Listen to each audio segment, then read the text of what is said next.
తెలంగాణలో పాఠశాల విద్యాశాఖను బలోపేతం చేసేందుకు అధికారులు చర్యలకు ఉపక్రమించారు. నాన్ టీచింగ్ స్టాఫ్ ను పెంచడం ద్వారా టీచింగ్ స్టాఫ్ పై పడే భారం తగ్గించే యోచనలో విద్యాశాఖ ఆలోచన చేస్తోంది. దీంతో రాష్ట్రంలో ప్రభుత్వ పాఠశాలల్లో టీచింగ్ స్టాఫ్ కి కొంత ఉపశమనం కలిగించాలని అధికారులు భావిస్తున్నారు.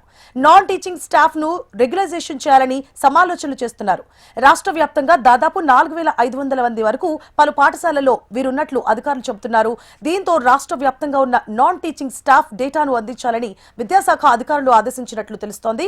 దీని ఆధారంగా నాన్ టీచింగ్ స్టాఫ్ ను ఎక్కడెక్కడికి మార్పులు చేర్పులు చేపట్టాలని నిర్ణయాలు తీసుకున్నారు. తెలంగాణలోని వివిధ జిల్లాల్లో జెడ్పీ స్కూళ్లు కలెక్టర్ల పరిధిలో ఉన్న అంశం కావడంతో ఈ అంశంపై ఆయా జిల్లాల కలెక్టర్లకు లేఖ రాయాలని విద్యాశాఖ అధికారులు భావిస్తున్నారు. రాష్ట్ర వ్యాప్తంగా ప్రభుత్వ పాఠశాలల్లో నాన్ టీచింగ్ స్టాఫ్ దాదాపు 4500 మంది ఉన్నట్లు సమాచారం. పలు చోట్ల ఒకే స్కూల్లో 2-3 ఉన్నట్లు తెలుస్తోంది. అయితే ఎక్కువ మొత్తంలో ఉన్న స్కూళ్లలో కనీసం ఒక్కరు కూడా లేకపోవడంతో నాన్ టీచింగ్ వారు చేసే పని మొత్తం టీచింగ్ స్టాఫ్ పైనే పడుతోంది. ఇప్పటికే విద్యాశాఖ అధికారులు నిత్యం ఏదో ఒక కార్యక్రమం పేరిట అదనపు భారాన్ని మోపుతున్నారని ఉపాధ్యాయ సంఘాలు చెబుతున్నాయి. దీంతో విద్యాశాఖ నాన్ టీచింగ్ స్టాఫ్ ను రెగ్యులైజేషన్ చేస్తే అయినా కొంతమేర అయినా భారం తగ్గుతుందని భావించి ఈ నిర్ణయానికి వచ్చినట్లు తెలుస్తోంది.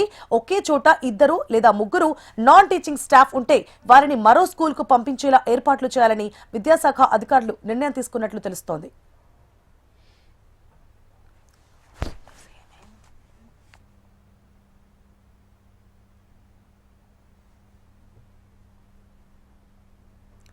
బోధనేతర సిబ్బంది అంటే పాఠశాలలో బోధించని administration, finance, IT, library, custodial వంటి పనుల్లో సహాయపడే సిబ్బంది. ప్రభుత్వ స్కూల్లోని విద్యార్థుల సంఖ్య, అవసరాల ఆధారంగా బోధనేతర సిబ్బంది కేటాయింపులను విద్యాశాఖ చేపట్టనున్నట్లు సమాచారం. ఇక వనరులను సమర్థవంతంగా ఉపయోగించుకోవడంతో పాటు పాఠశాల కార్యకలాపాలు సజావుగా జరిగేలా చూడడం కూడా ప్రధాన లక్ష్యంగా విద్యాశాఖ ఈ నిర్ణయానికి వచ్చినట్లు తెలుస్తోంది.